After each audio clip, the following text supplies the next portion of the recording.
Greetings of the day. I am Ambika G. Krishnan, an image consultant, a soft skill trainer and a makeup artist. जैसे कि हमने last video में बात किया why soft skill is important and soft skill में सबसे important जो सबसे मेजर टॉपिक होता है कम्युनिकेशन स्किल्स। उस पर हमने बात किया था हम कम्युनिकेट तीन तरीके से करते हैं, हम कम्युनिकेशन तीन तरीके से करते हैं, verbal, non verbal and return. तो उस पर ही हम आज वर्बल कम्युनिकेशन पे बात करेंगे कि वर्बल कम्युनिकेशन करते वक्त हमें क्या क्या चीज़ों का ध्यान रखना है और हम कैसे अपना वर्बल कम्युनिकेशन इम्प्रूव कर सकते हैं। राइट। वर्बल कम्युनिकेशन वो होता है जो हम बोल के कम्युनिकेट करते हैं, जैसे कि public speaking, presentation, interview, telephonic, whatever. तो ये होता है वर्बल कम्युनिकेशन। वर्बल कम्युनिकेशन हमें काफ़ी चीज़ें ध्यान रखनी, हमें लगता है कि नहीं सिर्फ बोलना एंड सिर्फ अच्छा बोलना और ज़्यादा बोलना वो वर्बल कम्युनिकेशन होता है, ऐसा नहीं है। वर्बल कम्युनिकेशन में काफ़ी चीज़ें ध्यान रखनी होती है जो कि एक प्रॉपर वर्बल कम्युनिकेशन कहलाता है। सबसे इम्पॉर्टेंट होता है वर्बल कम्युनिकेशन में कि अगर आप पब्लिक स्पीकिंग कर रहे हैं या प्रेजेंटेशन दे रहे हैं तो सबसे पहला आपको ध्यान रखना है कि आपकी ऑडियंस क्या है और क्या सुनना चाहती है। यानी कि आपके ऑडियंस का कंसर्न आपको रखना है कि ऑडियंस बैठी है तो हमें उनको क्या बताना है, वो क्या सुनना चाहती है और किस तरह के और किस कैटेगरी की ऑडियंस के सामने आप खड़े हैं। राइट। तो वो आप जब बात करेंगे तो आप वो अगर आपने पहला ये अगर आपने डिसाइड देख लिया है कि अगर आपकी ऑडियंस क्या है, वो क्या सुनना चाहती है, तो आपको पता चल जाएगा कि आपको बोलना क्या है। ठीक है। सेकंड कि जो आप डिलीवर कर रहे हो आप शॉर्ट एंड स्वीट में आप उनको डिलीवर करें। आप जो भी बात करें वो ट्रैक पे ही रहे। आप कई बार हम लोग ज़्यादा कम्युनिकेट करने पे, ज़्यादा अच्छा कम्युनिकेशन करने के चक्कर में हम आउट ऑफ ट्रैक चले जाते हैं, आउट ऑफ टॉपिक चले जाते हैं।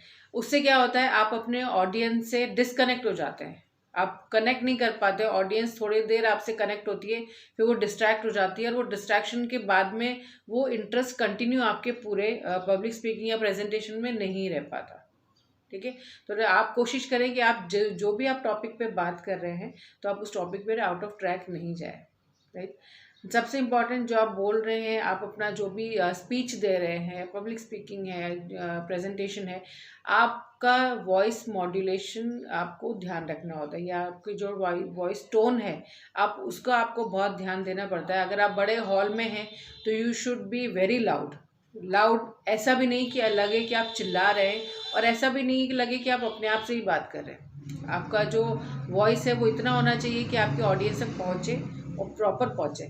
मीन और जो आप बोल रहे हैं तो आपका जो वॉइस मॉड्यूलेशन भी प्रॉपर होना चाहिए कि जहाँ जिस पॉइंट पे या जिस वर्ड पे आपको एम्फेसिस देना है उस वर्ड पे आप एम्फेसिस दें, उस वर्ड पे आपका टोन हाई जाना चाहिए, बाकी आपका जो फ्लैट जाना चाहिए। पूरा जो आपका जो वॉइस मॉड्यूलेशन है आपकी स्पीच में वो बिल्कुल फ्लैट नहीं जाना चाहिए। जैसे हम स्कूल में हम लोग रीड करते थे, अगर याद हो तो हमें अगर रीड करना होता था हम फ्लैट पूरा रीड कर देते थे, हमें उस टाइम पता नहीं होता था कि हम क्या रीड कर रहे हैं, बस हम रीड कर रहे थे। ठीक है। वो एक फ्लैट रीडिंग होता है। तो हमें फ्लैट जो हमारा टोन है वो नहीं रखना होता है हमारे स्पीच में, क्योंकि उससे आप बहुत अच्छा बोल रहे होते हैं तब भी आपकी जो ऑडियंस है वो आपसे कनेक्ट नहीं कर पाती है। राइट। थर्ड सबसे इम्पॉर्टेंट है, आप जब भी आप बात करें तो उसके साथ में आपके एक्सप्रेशन, आपका बॉडी लैंग्वेज, आपके हैंड मूवमेंट वो भी आपके वॉइस के अकॉर्डिंग ही, आपके वॉइस मॉड्यूलेशन के अकॉर्डिंग ही वो भी उससे मैच होने चाहिए, सिमेट्रिक यानी कि केमिस्ट्री उसकी भी अच्छी होनी चाहिए, आपके बॉडी लैंग्वेज और आपके वॉइस की। राइट। एंड थर्ड सबसे इम्पॉर्टेंट चीज़ ये होनी चाहिए कि आप जो भी बोलें उसकी आपको नॉलेज प्रॉपर होनी चाहिए। अगर आपको उस बात की नॉलेज नहीं है तो कोई बात नहीं, आप उसमें ज़्यादा डिस्कस नहीं करें, चाहे तो आप पूछ सकते हैं लेकिन आप ज़्यादा डिस्कस नहीं करें, क्योंकि हमें जिस चीज़ का नॉलेज नहीं होता है तो हम क्या करते हैं, हमारा जो फेस पे वो लैक ऑफ कॉन्फिडेंस दिख जाता है, क्योंकि हमें जिसके बारे में पता नहीं होता वो हमारे हमने चाहते हुए भी हमारे एक्सप्रेशन से दिख जाता है, क्योंकि हम कोशिश करते हैं जो हमें नहीं पता है जिसके बारे में हम उसके बारे में ज़्यादा बोलें। कई बार हम ऐसा कोशिश करते हैं बट वो कोशिश अच्छी नहीं है। हम कोशिश ये करें कि जिसके बारे में हमें पूरी नॉलेज हो हम उसके बारे में ही बात करें। उससे आपके जो कॉन्फिडेंस लेवल है, आप जो बोलेंगे उसका जो कॉन्फिडेंस और उसका जो एक्सप्रेशन और उसके वर्ड में जो आप एम्फोसिस दे पाएंगे स्ट्रांगली, उसका वो अलग ही इम्पैक्ट पड़ता है। वो आप ऑडियंस से आप बहुत अच्छा कनेक्ट कर पाते हैं इसलिए।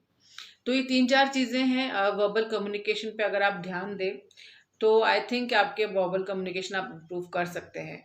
और इन 3-4 टॉपिक में से पॉइंट्स में से आपने ध्यान दिया होगा, आपने देखा होगा कि आप इनमें क्या मिस्टेक आप कर रहे हैं। वो वेदर आपका वॉइस टोन मॉड्यूलेशन है, या आप आउट ऑफ ट्रैक जाते हैं, या लैक ऑफ कॉन्फिडेंस है, या आप ऑडियंस को जज नहीं कर पाते हैं। तो ये सारी चीज़ें आप अगर करेक्ट कर लेंगे तो प्रॉपर आपका कम्युनिकेशन कहलाएगा। एंड सबसे इम्पॉर्टेंट सारे वर्बल कम्युनिकेशन में सबसे इम्पॉर्टेंट है लिसनिंग। आपकी लिसनिंग कैपेसिटी बहुत अच्छी होनी चाहिए, यानी कि आप बहुत अच्छे लिसनर होने चाहिए। अच्छा वर्बल कम्युनिकेटर वही होता है जो एक अच्छा लिसनर होता है।